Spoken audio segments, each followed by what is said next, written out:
नमस्कार विद्यार्थी मित्रांनो, आजच्या आपल्या विज्ञान आणि तंत्रज्ञान भाग 2 विषयाच्या तासिकेत आपणा सर्वांचं स्वागत. मित्रांनो, आपल्या सभोवताली जे विविध सजीव आढळतात त्यांचं नीट निरीक्षण केलं आहे का?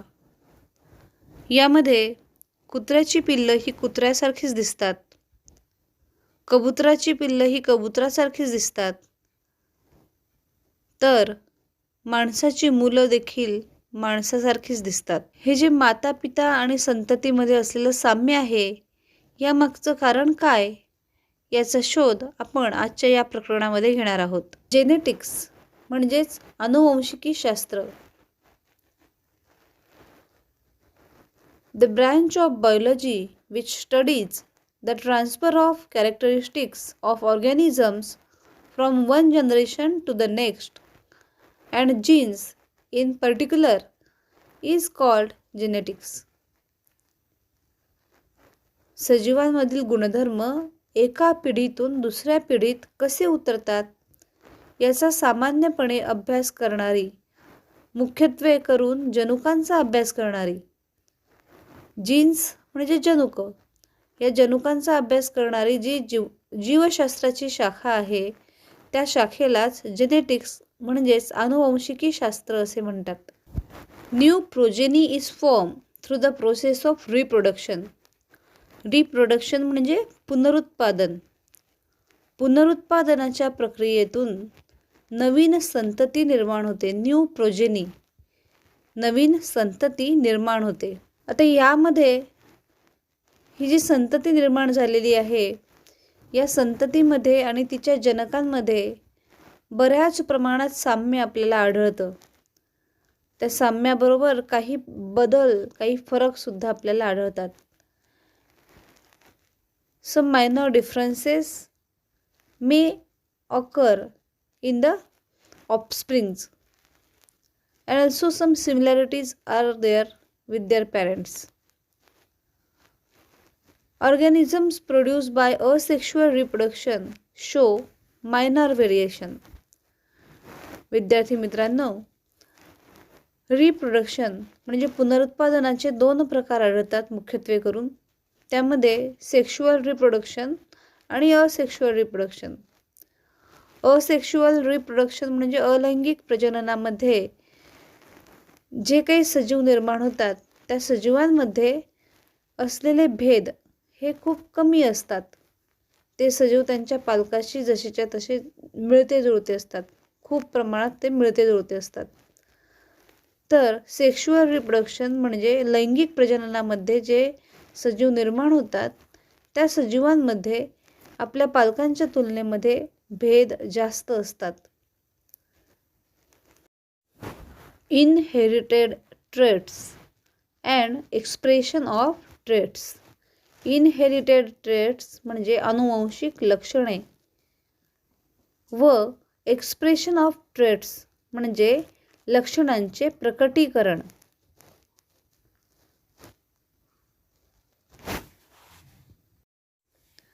Information necessary for protein synthesis in the cell is stored in DNA. DNA म्हणजे डीऑक्सीरायबोन्यूक्लिक ॲसिड. पुढील मुद्द्यामध्ये आपल्याला याचा विचार करायचा आहे. पेशी अंतर्गत प्रथिन संश्लेषणासाठी प्रोटीन सिंथेसिस म्हणजे प्रथिन संश्लेषण.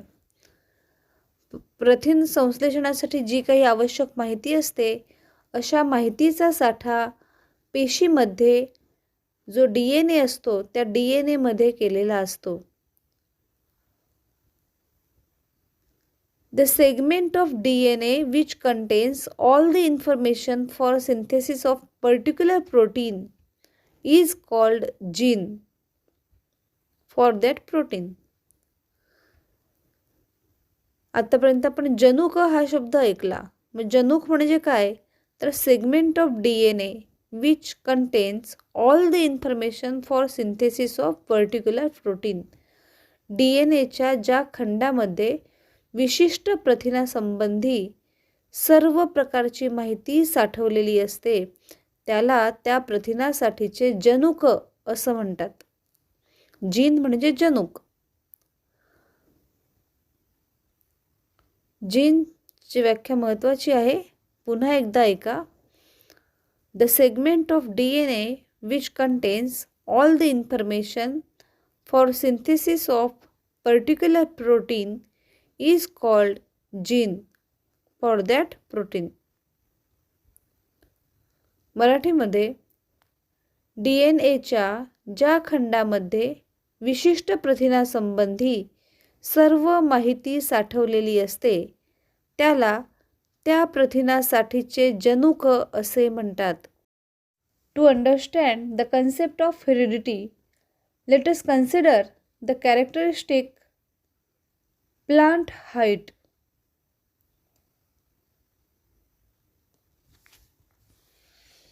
Increase in height of plant depends upon the quantity of growth hormone secreted by the plant body. वनस्पतीची उंची वाढण्याचं कारण म्हणजे वनस्पतीच्या शरीरामध्ये जी ग्रोथ हॉर्मोन्स म्हणजे वृद्धी संप्रेरक तयार होतात ती असतात. The quantity of growth hormones produced by a plant depend upon efficiency of the concerned enzyme. एखाद्या वनस्पतीमध्ये वृद्धी संप्रेरकाची किती प्रमाणात निर्मिती व्हावी हे त्या वनस्पतीच्या शरीरात असलेल्या विशिष्ट अशा विकरावर अवलंबून असतं. जर कार्यक्षम विकर त्या वनस्पतीच्या शरीरामध्ये असतील तर चांगल्या योग्य प्रमाणामध्ये ग्रोथ हॉर्मोन्स म्हणजे वृद्धी संप्रेरकांची निर्मिती होते आणि त्यामुळे त्या वनस्पतीची उंची चांगल्यापैकी वाढते, योग्य प्रमाणात वाढते.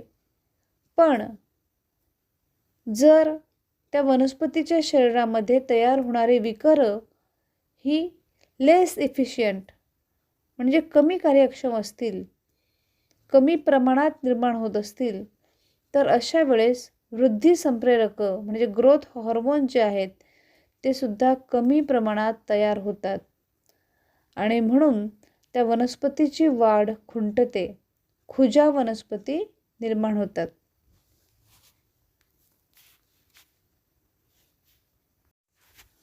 आवर नेक्स्ट टॉपिक इज क्रोमोझोम्स, म्हणजेच मराठीमध्ये त्याला म्हणणार गुणसूत्रे.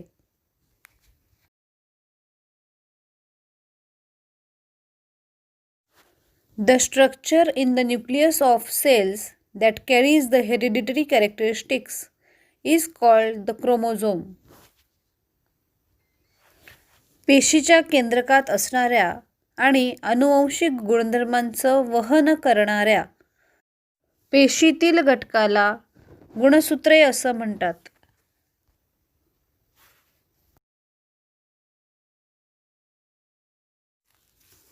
Chromosome is made up of mainly nucleic acids and proteins. गुणसूत्र ही केंद्रकीय आम्ल आणि प्रथिनांपासून बनलेली असतात. पेशी विभाजनाच्या वेळेस ही गुणसूत्र आपल्याला स्पष्टपणे पाहता येतात. जीन्स म्हणजे जनुक जी आहेत ही जनुकसुद्धा आपल्याला या गुणसूत्रांवर असल्याचं आढळतं. प्रत्येक जातीमध्ये विशिष्ट अशा संख्येने गुणसूत्र आढळतात.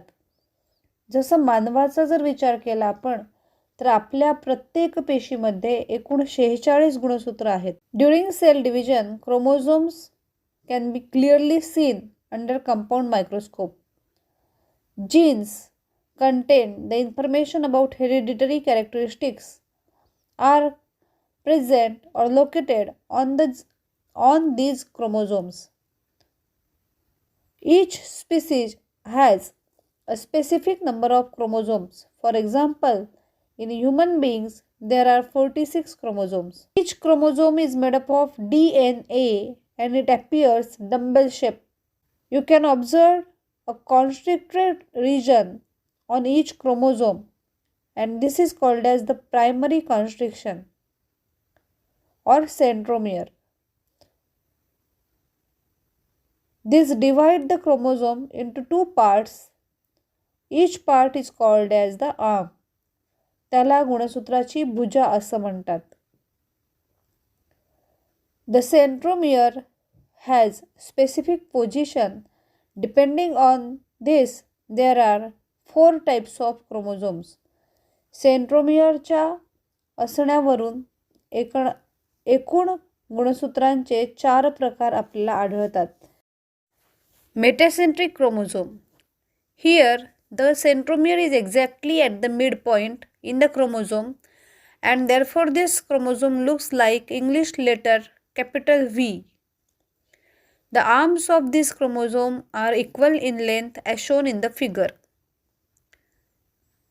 The second type is submetacentric. The centromere is somewhere near the midpoint, and because of this chromosome look like English letter capital L, and therefore one arm is slightly shorter than the other. The third type is acrocentric. In this type, the centromere is near one end of the chromosome, and therefore the chromosome looks like English letter small j. One arm is much smaller than the other. And the last type is telocentric. The centromere is right at the end of this chromosome, making the chromosome look like the English letter I. This chromosome consists of only one arm. Generally, the somatic chromosomes are in pairs. If the pair consists of similar chromosomes by shape and organization, such chromosomes are called as homologous chromosome. Homo means similar. And if these chromosomes which are in pair, they are not similar, then they are called as heterologous chromosome.